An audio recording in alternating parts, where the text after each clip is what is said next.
नमस्ते दोस्तों। तो आज हम देखने वाले हैं कि वाई वी यूज़ फंक्शंस। ठीक है, वाई वी यूज़ फंक्शंस। हम लोग फंक्शन क्यों इस्तेमाल करते हैं अपने प्रोग्राम्स में। ओके, तो ये देखने से पहले सबसे पहले देखते हैं कि फंक्शन होता क्या है, फंक्शन एग्जैक्टली होता क्या है। तो फंक्शन क्या है कि it is a block of code, it is a block of code that is used to perform a specific task, that is used to perform a specific task। ठीक है, अब थोड़ा जनरल लाइफ के terms में देखते हैं कि suppose एक प्रोग्राम है। तो जनरल लाइफ के टर्म्स में हम कहेंगे कि सपोज अगर ये हम हैं और हम कुछ टास्क परफॉर्म कर रहे हैं डेली, राइट। और इन केस अगर अपनी कुछ तबीयत थोड़ी बिगड़ जाती है तो हम लोग क्या करते हैं कि डॉक्टर के पास जाते हैं, राइट। डॉक्टर के पास जाते हैं। अब ये वो पर्सन है जो कुछ स्पेसिफिक टास्क परफॉर्म करता है ना, यानी डॉक्टर क्या करते हैं कि चेकअप करते हैं, बेस्ड ऑन दैट हमें जो कुछ है इश्यूज़ उसके बेस पे हमें मेडिसिन देते हैं और उसके बाद फिर हम लोग अपना जो रेगुलर टास्क है वो करना शुरू कर देते हैं। तो ये जो पर्सन है ये कुछ स्पेसिफिक टास्क परफॉर्म कर रहा है। उसी तरीके से फॉर एग्जांपल कंसिडर कीजिए कि मोटर मैकेनिक्स है ना, मोटर मैकेनिक्स है। अब हम लोग अपना टास्क परफॉर्म कर रहे हैं और सपोज करते करते ऐसा है कि अपने कुछ व्हीकल्स में इशू आ गया है तो हमें रिपेयर करने जाना है। तो इसके लिए भी हम क्या करेंगे, जो वो स्पेसिफिक टास्क परफॉर्म करने के लिए जो पर्सन है जैसे मोटर मैकेनिक्स, हम उनके पास जाएंगे और फिर से अपने रेगुलर एक्टिविटीज़ को चालू करेंगे। अब ये जो है, ये जो स्पेसिफिक टास्क करने वाले लोग हैं इनके पास हम कितनी बार भी जा सकते हैं ना, डिपेंडिंग अपॉन जब हमें उनकी रिक्वायरमेंट है। तो बाद में अगर हमें फिर से ज़रूरत पड़ी कुछ रिपेयरिंग की या सपोज अगर हेल्थ इश्यूज़ है तो हम लोग फिर से डॉक्टर के पास जा सकते हैं या मोटर मैकेनिक्स के पास जा सकते हैं, डिपेंडिंग अपॉन हमारी क्या रिक्वायरमेंट है।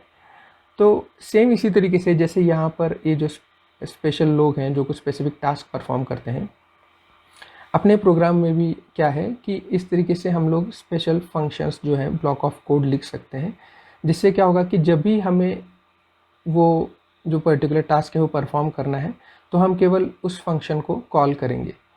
तो इसके एडवांटेजेस क्या है तो वो भी हम देखेंगे। ठीक है, तो सबसे पहले तो ये है कि कोड रीयूजेबिलिटी होती है। ठीक है, कोड रीयूजेबिलिटी मतलब क्या है कि अगर आपने वो फंक्शन एक बार लिख दिया है तो आपको वही ब्लॉक ऑफ कोड बार बार लिखने की ज़रूरत नहीं है। आप जब भी आपको वो टास्क परफॉर्म करना है तो आपको केवल उस फंक्शन को कॉल करना पड़ेगा। ठीक है, मैं आपको एक सिंपल एग्जांपल के हेल्प से ये दिखाता हूँ। देखिए, पाइथन में सपोज़ मैं आपको एक कोड लिख के दिखा रहा हूँ। तो हम लोग क्या करते हैं कि एक ए नाम का वेरिएबल लेते हैं और उसमें वैल्यू जो है वो यूज़र से इनपुट लेते हैं। तो मैं लिखता हूँ कि एंटर ए, और उसके बाद मुझे सपोज कैलकुलेट करना है कि ए का स्क्वायर वैल्यू क्या होती है। तो मैं लिखता हूँ कि प्रिंट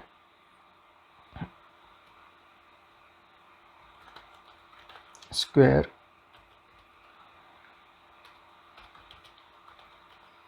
ए इंटू ए,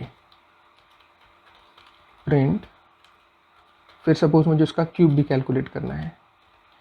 तो मैं लिखता हूँ कि ए इंटू ए, और उसके बाद सपोज मुझे उसका स्क्वायर रूट कैलकुलेट करना है। तो मैं क्या करूँगा कि एक मैथ करके जो मॉड्यूल है उसको इंपोर्ट करूँगा, क्योंकि उसके अंदर स्क्वायर रूट कैलकुलेट करने के लिए फंक्शन है, और मैं लिखूँगा कि math dot square root of A. ठीक है, तो देखिए अगर मैं इस प्रोग्राम को रन करता हूँ तो आया कि एंटर ए, और मैंने सपोज एंटर किया 4, तो मुझे आउटपुट मिला कि स्क्वायर इज 16, क्यूब इज 64 और स्क्वायर रूट 2 है। अब यही सपोज अगर मुझे किसी और नंबर के लिए भी चाहिए, इस प्रोग्राम में मुझे 2 बार यही टास्क परफॉर्म करना है, तो मेरे लिए क्या ऑप्शन है कि इसी कोड को मैं फिर से रिपीट कर सकता हूँ, है ना। तो मैं यहाँ पे लिखूँगा कि सपोज़ फिर से इसी कोड को मैं रिपीट करूँगा, तो ये मुझे प्रोग्राम रन करने पे अब 2 बार पूछेगा। सपोज़ एंटर ए, मैंने दिया 6, तो मुझे 6 की वैल्यूज़ मिली कि स्क्वायर क्या होगा, क्यूब क्या होगा और स्क्वायर रूट क्या होगा, और फिर से इसने पूछा एंटर ए, तो मैंने लिखा 9, तो मुझे ये 9 का भी सारी वैल्यूज़ मिल गई। लेकिन अगर आप देखेंगे यहाँ पे कि मुझे इस कोड को रिपीट करना पड़ा, तो यहाँ पे तो फॉर एग्ज़ाम्पल मुझे 2 बार एक कैलकुलेशन परफॉर्म करने थे, लेकिन सपोज़ अगर यही कैलकुलेशन मुझे सपोज़ 10-20 बार अगर परफॉर्म करने हैं, तो बार बार ये कोड लिखना, ये वेस्टेज ऑफ मेमोरी है एक्चुअली, सेम कोड को लिखना। तो इसलिए हम क्या करते हैं प्रोग्रामिंग लैंग्वेजेस में, फंक्शन लिख देते हैं। तो जैसे हमने कहा कि ये जैसे फंक्शंस थे डॉक्टर और जैसे मोटर मैकेनिक्स, तो इसी तरीके से पर्टिकुलर जो कि एक स्पेसिफिक टास्क परफॉर्म करते थे, उनकी कुछ फंक्शनैलिटी थी, तो हम इसी तरीके से क्या करेंगे कि एक फंक्शन लिख देंगे, और फंक्शन को हम फिर बाद में कितनी बार भी कॉल कर सकते हैं, है ना। जैसे हम यहाँ पे कितनी बार भी मोटर मैकेनिक्स के पास जा सकते हैं, उसी तरीके से हम लोग उस फंक्शन को भी जितनी बार चाहे उतनी बार कॉल कर सकते हैं, और लिखेंगे हम एक ही बार। तो देखिए हम क्या कर सकते हैं कि फंक्शन लिखेंगे, तो पाइथन में फंक्शन लिखने के लिए हम लिखते हैं डेफ, फिर सपोज़ फंक्शन का नाम तो मैं लिखता हूँ कि कैलकुलेट, और जो पैरामीटर है उसका है वो x, ठीक है। और यहाँ पे मुझे केवल क्या करना है, इस कोड को जो मैं बार बार मुझे यूज़ करना है, उसको मैं केवल इसमें लिख दूँगा, ठीक है। और ये जो है अपनी वैल्यू है, ये x है, तो मैं x लिख देता हूँ यहाँ पे।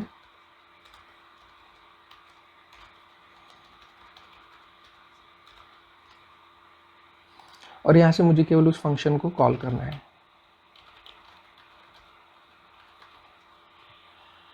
ठीक है। अब देखिए इसी प्रोग्राम को मैं रन करके दिखाता हूँ आपको एक बार। तो आया एंटर ए, मैंने एंटर किया 7, तो मुझे 7 की वैल्यूज़ मिली। तो अब अगर मुझे चाहिए कि मुझे इसी चीज़ को, मतलब ये जो है ये लाइन ऑफ कोड मुझे 3 नंबर के लिए चाहिए, तो मैं क्या कर सकता हूँ कि इस कोड को मैं केवल इतने ही कोड को मैं 3 बार रिपीट कर दूँगा। तो जब जब मैं इसको कॉल करूँगा इस फंक्शन को, तो ये जो सेट ऑफ एक्टिविटीज़ हैं ये एग्जीक्यूट होंगी। तो यहाँ पे तो ये फंक्शन छोटा दिख रहा है आपको, लेकिन ऐसे हो सकता है कि ये 100 या 1000 लाइन का भी कोड हो। तो यही कोड जो है अगर इतना बड़ा हो, तो आप समझिए कि आपको बार बार लिखना नहीं है, वो एक ही बार लिखना है और आपको बस वो रीयूज़ करना है, ठीक है। तो मैं ये प्रोग्राम भी आपको रन करके दिखाता हूँ। तो मैंने पहले लिखा सपोज़ 4, फिर इसने एंटर पूछा तो मैंने लिखा 8, और फिर इसने पूछा तो मैंने लिखा 2, ठीक है। तो देखिए कि मैंने प्रोग्राम एक ही बार रन किया और इसने 3 बार यहाँ पे पूछा, और तीनों बार जब मैंने यहाँ पे ये कैलकुलेशंस परफॉर्म यहाँ पे जो प्रोग्राम ने किए, तो एक ही जो लाइन ऑफ कोड था वही यहाँ पे एग्जीक्यूट हुआ। तो ये चीज़ें मुझे बार बार नहीं लिखनी पड़ी, ठीक है। तो इसका मतलब क्या है, जो मैंने यहाँ पे लिखा कि कोड रीयूजेबिलिटी, तो कोड रीयूजेबिलिटी की वजह से क्या होता है कि आपका जो लेंथ ऑफ जो कोड है ना, जो कोड लेंथ है वो रिड्यूस हो जाता है ना, कम हो जाता है, ओके। जिसकी वजह से ऑब्वियसली क्या होता है, लेस मेमोरी इज रिक्वायर्ड। तो वो जो प्रोग्राम है वो मेमोरी में कम जगह लेती है, ठीक है। उसके बाद क्या है सेकेंड, कि आपका जो प्रोग्राम है वो मोर मॉड्यूलर हो जाता है। तो सपोज़ अगर जैसे मैंने यहाँ पे ये कैलकुलेट ये चीज़ें की हैं, तो इसके लिए मैंने एक फ़ंक्शन लिख दिया। तो इसी तरीके से आपको जो अलग अलग फंक्शंस परफॉर्म करने, मतलब आपका प्रोग्राम जो अलग अलग फंक्शंस परफॉर्म कर रहा है, तो उसके लिए अगर आप अलग अलग फंक्शंस लिखें, तो बाद में किसी को वो प्रोग्राम समझते समय भी आसानी होगी कि फॉर एग्ज़ाम्पल ये जो ब्लॉक ऑफ कोड है एक पर्टिकुलर, वो ये टास्क परफॉर्म कर रहा है, या दूसरा कोई ब्लॉक ऑफ कोड है तो वो कुछ और टास्क परफॉर्म कर रहा है। तो आसानी से जो है अंडरस्टैंडिंग में भी ईजी हो जाता है जब आप इस मॉड्यूलर वे में इस तरीके से फंक्शंस लिखते हैं अपने प्रोग्राम में, ठीक है। फिर ये ईजी टू डिबग है, तो कहने का मतलब है कि सपोज़ अगर मैं इस तरीके से अगर काफ़ी फंक्शंस लिख रहा हूँ अपने प्रोग्राम में, ठीक है, तो मैं यहाँ पे पहले मेंशन कर देता हूँ कि इजी टू डीबग, ठीक है। तो एक एग्जांपल आपको लिख के बता देता हूँ कि मैंने यहाँ पे सपोज़ लिखा कि डेफ सम, और मैं यहाँ पे लिख रहा हूँ फॉर एग्जांपल p, q, ठीक है, और मैंने यहाँ पे लिखा कि प्रिंट p प्लस q।